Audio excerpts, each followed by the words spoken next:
इमरान मसूद के बयान पर बवाल, कांग्रेस का अखिलेश को झटका।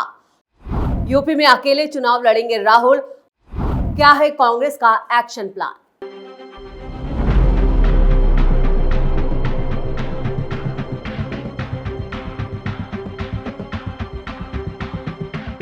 नमस्कार, आप सभी का बहुत बहुत स्वागत है। आप देख रहे हैं स्पेशल स्टोरी। मैं हूं परवीन शेख। यूपी विधानसभा चुनाव 2027 में अभी काफी वक्त है, लेकिन कांग्रेस से लेकर समाजवादी पार्टी तक ने अभी से अपनी गोटियां बैठानी शुरू कर दी हैं। इसी कड़ी में कांग्रेस नेता इमरान मसूद का बड़ा बयान सामने आया है, जिससे सियासी घमासान तेज हो गया है। स्टोरी में आगे बढ़ने से पहले कांग्रेस नेता इमरान मसूद का यह बयान देखते हैं, जिसमें वो कांग्रेस को बिना बैसाखियों के आगे बढ़ने की बात कह रहे हैं। अरे भाई, ये तो बहुत ऐसा सवाल कर दिया आपने, इसका तो अभी से कोई जवाब नहीं हो सकता। हम तो अपने संगठन के ऊपर लगे हुए हैं, अपना संगठन बना रहे हैं अपने दम के ऊपर। हमें बैसाखियों का सहारा कब तक लेंगे? हमें किसी बैसाखी के बिना चुनाव लड़ने की कोशिश कर रहे हैं कि चुनाव हम लोग मजबूती के साथ लड़ दें। उत्तर प्रदेश में 2027 में अगला विधानसभा चुनाव है। चुनाव होने में अभी काफी वक्त है, लेकिन राजनीतिक दलों ने अपनी तैयारियां शुरू कर दी हैं। सहारनपुर से कांग्रेस सांसद इमरान मसूद ने यह बड़ा बयान दिया।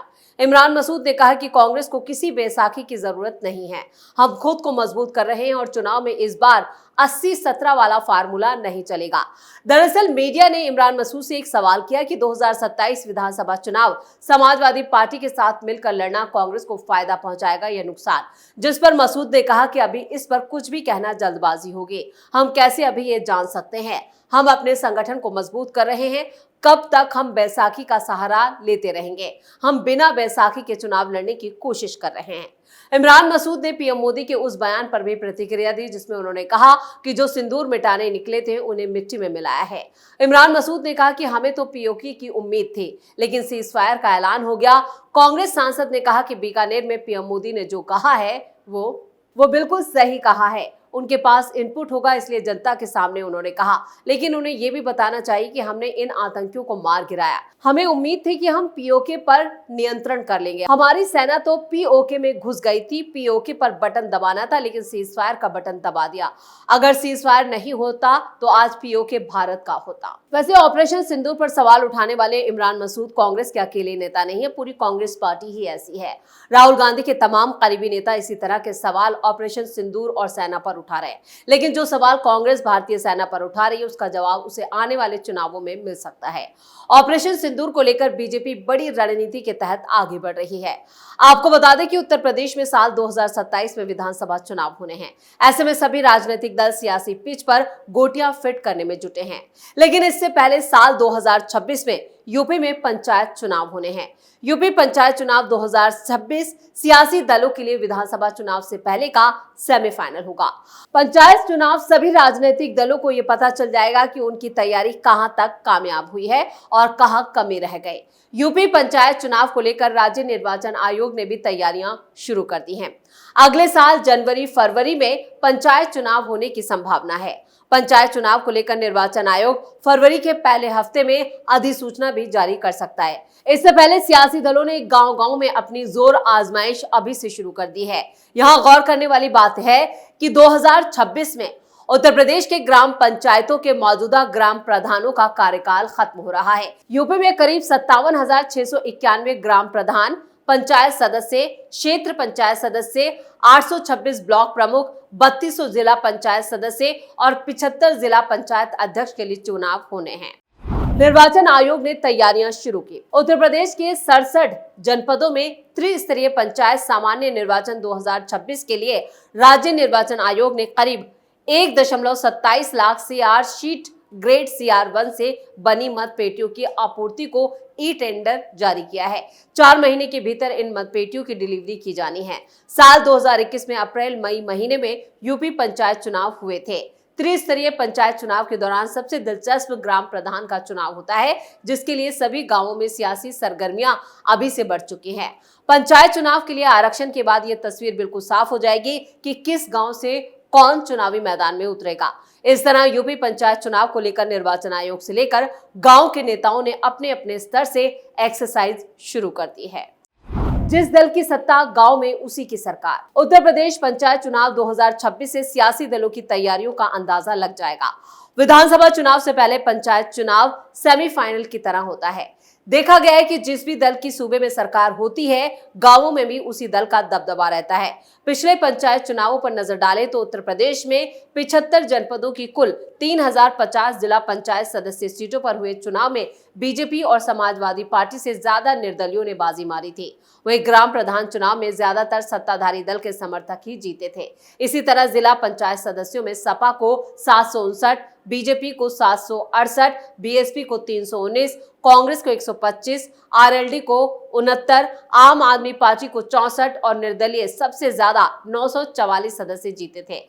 बीजेपी ने निर्दलीय सदस्यों को अपने पाले में खड़ा कर जिला पंचायत अध्यक्ष की कुर्सी अपने नाम कर ली थी। इसी तरह सत्ताधारी दल ने ब्लॉक प्रमुख सीट अपने कब्जे में की थी। बीजेपी ने 75 जनपदों में से 67 में अपना जिला पंचायत अध्यक्ष बनाया था। समाजवादी पार्टी सिर्फ 5 जनपदों में अध्यक्ष बनाने में कामयाब हो पाई थी। वहीं 3 जिलों में दूसरों का अपना दबदबा जमा लिया था, यानी निर्दलियों ने अपना दबदबा दिखाया था।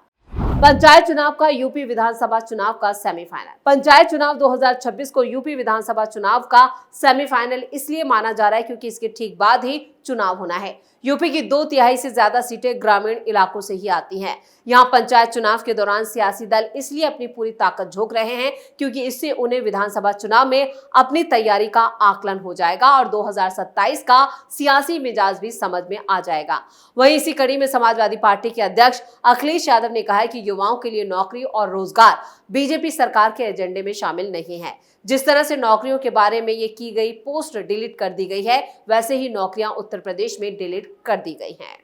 पल भर में सरकार ने छीन ली युवाओं की खुशी। दरअसल यूपी सरकार के आधिकारिक एक्स हैंडल से एक अखबार की कटिंग की तस्वीर शेयर कर इस बात की घोषणा की गई कि सूबे में अब 1,93,000 पदों पर शिक्षक भर्ती होंगे। सरकार के इस पोस्ट के बाद युवाओं के बीच खुशी की लहर दौड़ गई, मगर ये खुशी ज्यादा देर तक नहीं रह पाई क्योंकि सरकार ने अपना एक्स पोस्ट डिलीट कर दिया। इसी के बाद इस मुद्दे पर राजनीति शुरू हो गई। सपा चीफ अखिलेश यादव ने 1,93,000 के आंकड़ों से ये बात साबित करने की कोशिश की कि आने वाले विधानसभा चुनाव में सत्ताधारी बीजेपी बहुमत का आंकड़ा भी पार नहीं कर पाएगी। आइए जानते हैं अखिलेश ने क्या गुणा गणित लगाकर ट्वीट किया। उन्होंने कहा कि प्रदेश का 1,93,000 शिक्षक भर्तियों के जुमलई विज्ञापन से जन्मा आक्रोश 2027 के विधानसभा चुनाव में बीजेपी की हार का राजनीतिक गणित है। उन्होंने कहा कि मान लिया जाए कि एक पद के लिए कम से कम 75 अभ्यर्थी होते हैं तो ये संख्या 1,44,75,000 होती है और एक अभ्यर्थी के साथ अगर केवल उनके अभिभावक जोड़ लिए जाए तो कुल मिलाकर 3 लोग इससे प्रभावित होंगे। ये संख्या बैठेगी 4,34,25,000। ये सभी वयस्क होंगे और इन्हें 4,34,25,000 मतदाता मानकर अगर उत्तर प्रदेश की तो 403 विधानसभा सीटों पर विभाजित कर दे तो यह आंकड़ा करीब 1,08,000 वोट प्रति सीट का आएगा। और अगर इनका आधा भी बीजेपी का वोटर मान ले, जो कि बीजेपी 50% वोटर्स की जुमलाई बात करती आई है, तो करीब 1,08,000 का आधा मतलब सीट पर 54,000 वोटों का नुकसान बीजेपी को होना तय है। इस परिस्थिति में बीजेपी 2027 के विधानसभा चुनाव में 2.5 सीटों पर ही सिमट जाएगी। पुलिस भर्ती के मामले में भर्तियों का ये गणित बीजेपी को उत्तर प्रदेश में करीब आधी सीटों पर हारने में सफल भी रहा। आखिर में ऐसे आंकड़ों को अब सब गंभीरता से लेने लगे हैं। अब ये मानसिक दबाव नहीं वरना सियासी सच्चाई का आंकड़ा बन चुका है। यानी अखिलेश यादव ने जो एक्स पर पोस्ट साझा की, उन्होंने 2027 का पूरा गणित लगा दिया। लेकिन ये गणित जो है वो समाजवादी पार्टी के मुखिया से भी पूछना चाहिए कि उनकी सरकार में उन्होंने कितने लोगों को नौकरी दी, कितने लोगों को रोजगार दिया गया और कितना विकास उन्होंने यूपी का किया है। ये सवाल भी उनसे ही पूछा जाएगा। तो इसी के साथ स्पेशल स्टोरी में इतना ही। वीडियो कैसा लगा कमेंट करके अपनी राय जरूर दें। वीडियो को लाइक करें, शेयर करें और कैपिटल टीवी को सब्सक्राइब जरूर करें। धन्यवाद।